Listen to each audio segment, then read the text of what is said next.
The hero's tale is one of humanity, of doubt and growth, trials, revelations, light and dark. Joseph Campbell spent considerable time thinking and writing about the similarities and myths found across cultures, and while the accuracy of the universality of his findings may be debated, the idea of the hero's journey remains an interesting lens with which to view modern media. Hello world, my name is Atticus, and welcome to The Experiment.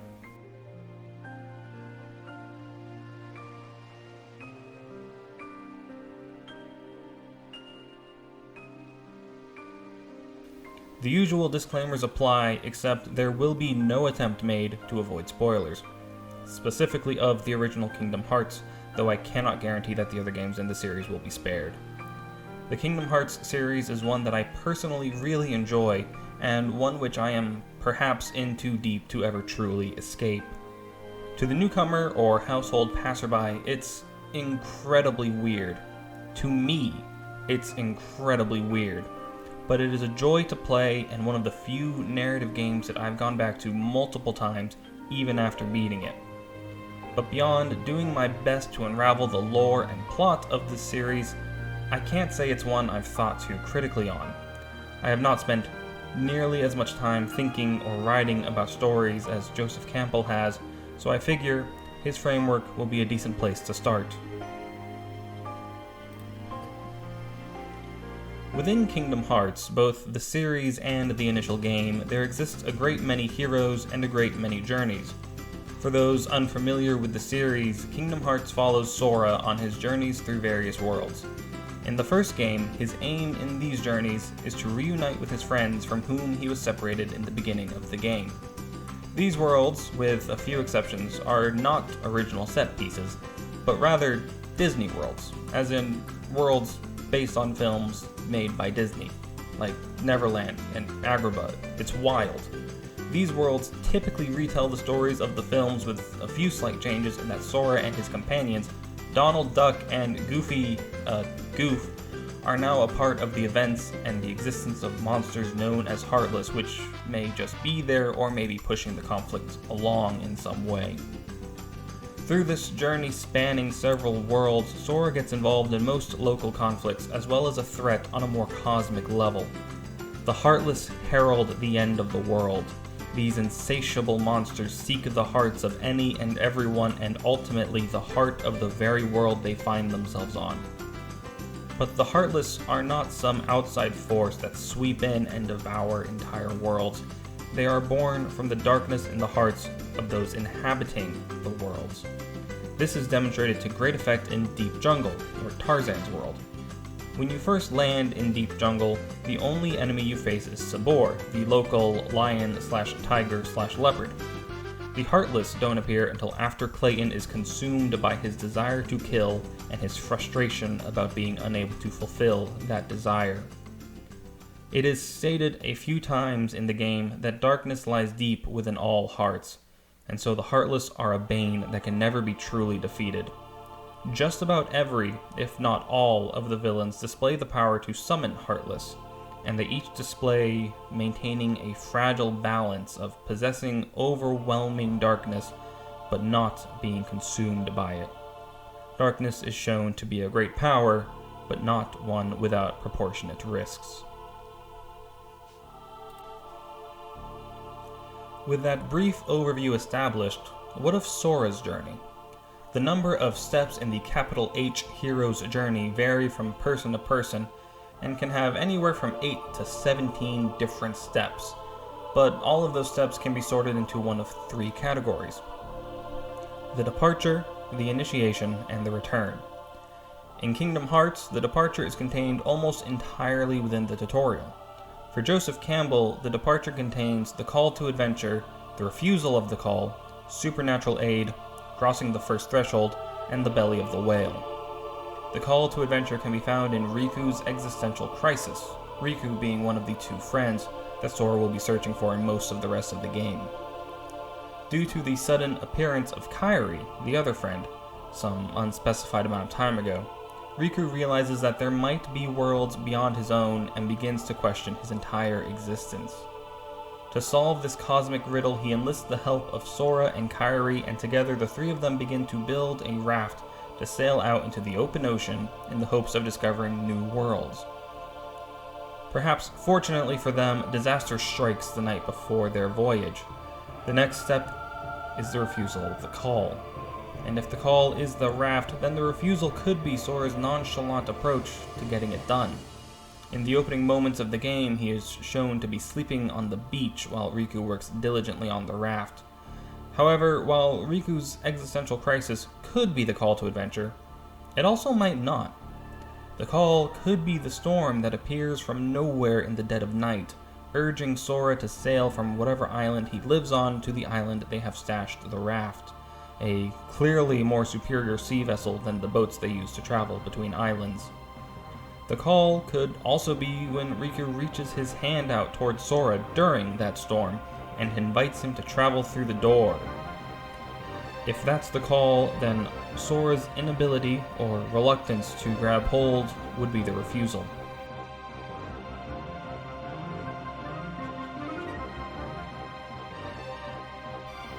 Immediately after Riku's disappearance, Sora meets Step 3, Supernatural Aid, as a weapon called a Keyblade appears in his hands, and Sora gains the ability to fight the previously invulnerable Heartless. Searching the island for Kairi and fending off the Heartless, we swiftly find the next step, the first crossing of the Threshold, done in a very literal manner. A door that did not exist the first 2 days of our time on the island has appeared, and Sora crosses through it. Within, he finds Kairi, but she can barely say his name before another door bursts open and flings her towards Sora. She disappears on contact, and Sora is expelled from the cavern. The island torn and ripped asunder, Sora finds himself alone and face to face with a giant Heartless, far stronger than any he faced on the island. Here, we see Step 5, the belly of the whale. Just about every semblance of hope seems to have been lost, but Sora fights on and survives the encounter. The island, his home, does not.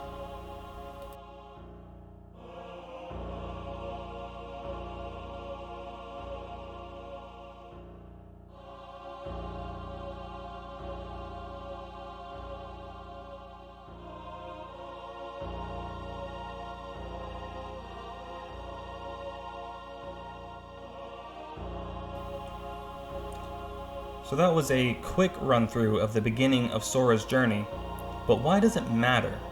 The departure from the ordinary world establishes the hero as a regular person.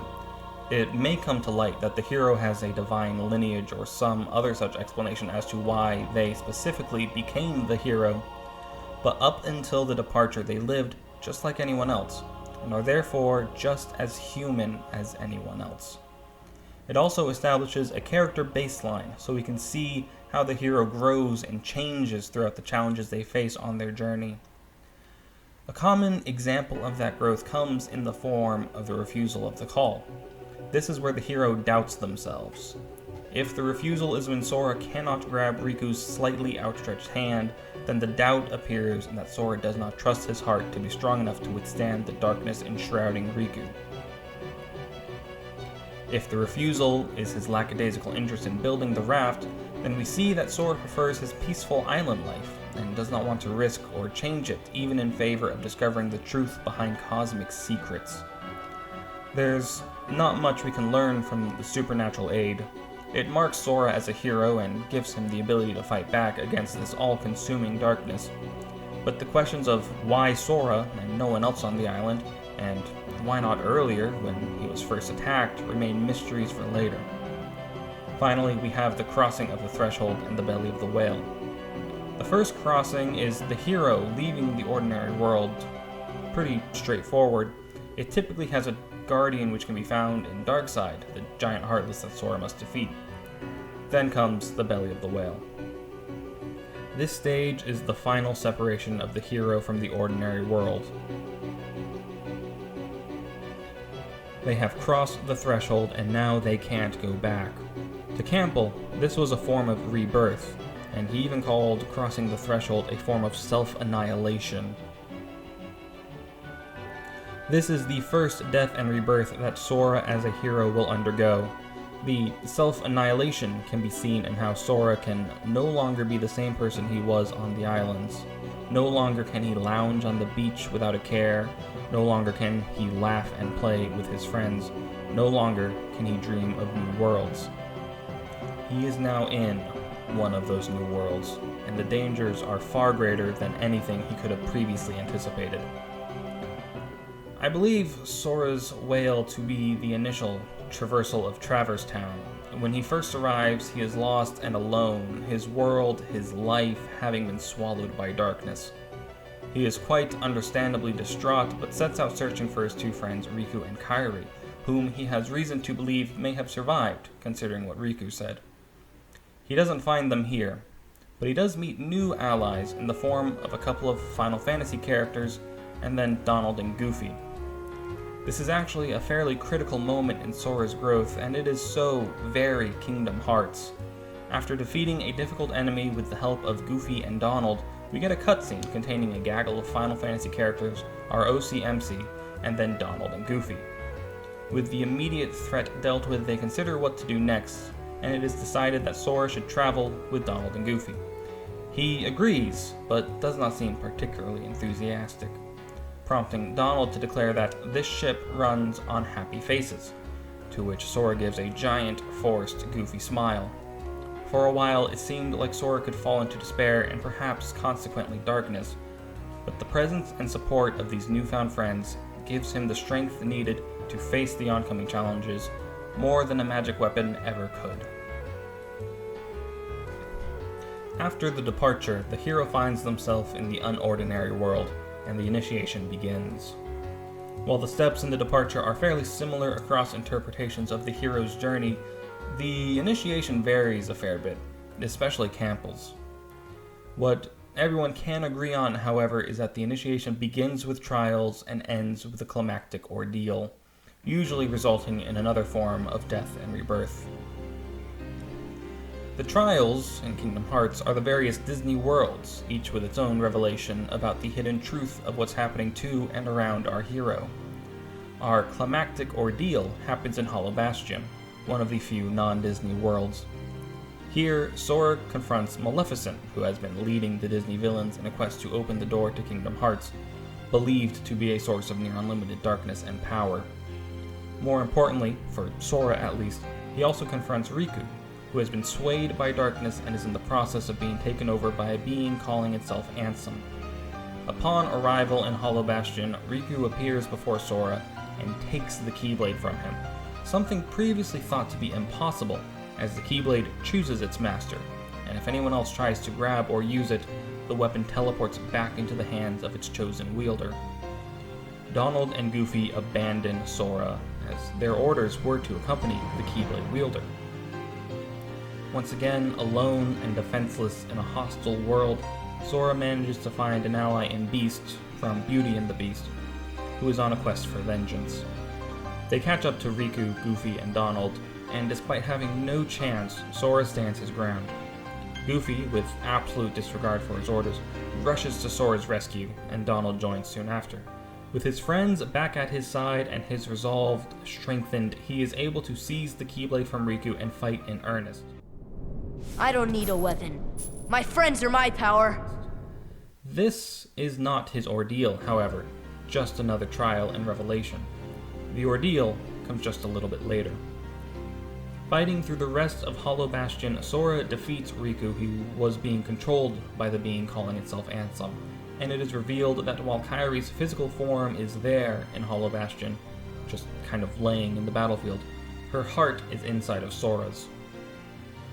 The only way to awaken the comatose Kairi would be to return her heart, which can't happen without first removing Sora's. Without even a second thought, Sora sacrifices himself to save Kairi, giving one last smile to Donald and Goofy before plunging a Keyblade into his chest. Their job here ostensibly finished, Goofy and Donald try to bring Kairi to safety somewhere off this world, but the Heartless swarm and surround them. Kairi, for whatever reason, gives one of the small Heartless a hug and it turns into Sora. Reborn, again, Sora and the gang fight their way out and begin the return.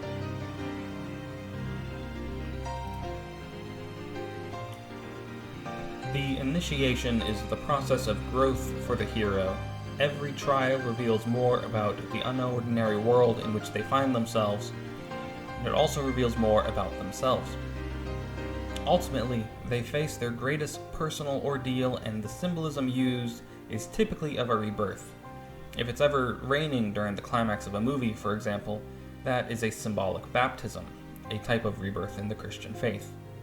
However, it's not as though this one event completely changes the hero. This change has been happening. The ordeal is just the final piece. I imagine it as a caterpillar. The initiation is the cocoon phase, and the ordeal is breaking out in order to fly free. So much has been happening to get to that point, but it is the final rebirth that stands out the most. There is one more ordeal in Kingdom Hearts, and that is the final boss fight. But it's not as impactful to Sora as a hero. He's already undergone the growth necessary for that moment, and this final ordeal is more a showcase of how he's grown, and his increased understanding of his own humanity and the world around him. Many returns feature some sort of elixir, the idea that the hero has gone to the unordinary world to retrieve something not present in the ordinary one. The closest thing in Kingdom Hearts that I can think of is Sora's understanding of the nature of the heart. Throughout the game, the villains go on and on about how darkness is intrinsic to all hearts, to human nature, and how Kingdom Hearts is the purest form of that darkness. But in the final moments of the game, Sora declares that Kingdom Hearts is light. The door to Kingdom Hearts opens, and the main antagonist is burned away by a searing light. After his defeat, a deep darkness is revealed beyond the door, but thanks to Riku and Mickey Mouse, the king where Donald and Goofy are from, who appears in the final moments after being talked about all game, they seal the door to Kingdom Hearts, and all the worlds previously lost to darkness are returned to their original forms. Usually, this is where the hero would return home, their journey complete. However, Riku is still missing, and so Sora and friends set out on another journey to find him. Despite the presence of overwhelming darkness within Kingdom Hearts, Sora's bold statement that everyone who's been talking about it all game has been wrong isn't entirely false.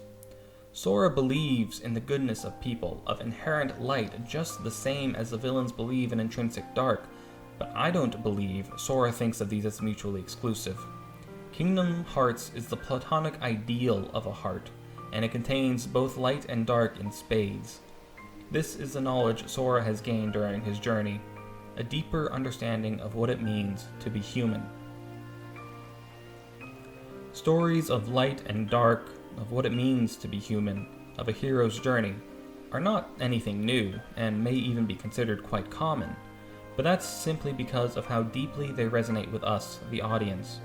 And while that's certainly part of why I personally enjoy the Kingdom Hearts series so much, it is Sora himself that sets the story above and beyond.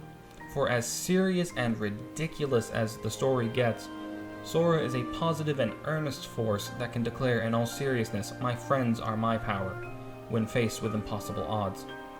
There is an infectious degree of trust, joy, and resolve that perhaps only works because the player is in control of Sora for most of the game. If the game followed anyone else, I don't know if the strange mix of Disney settings and a Final Fantasy-esque story would have worked as well as it did. I have been Atticus, and thank you for your participation.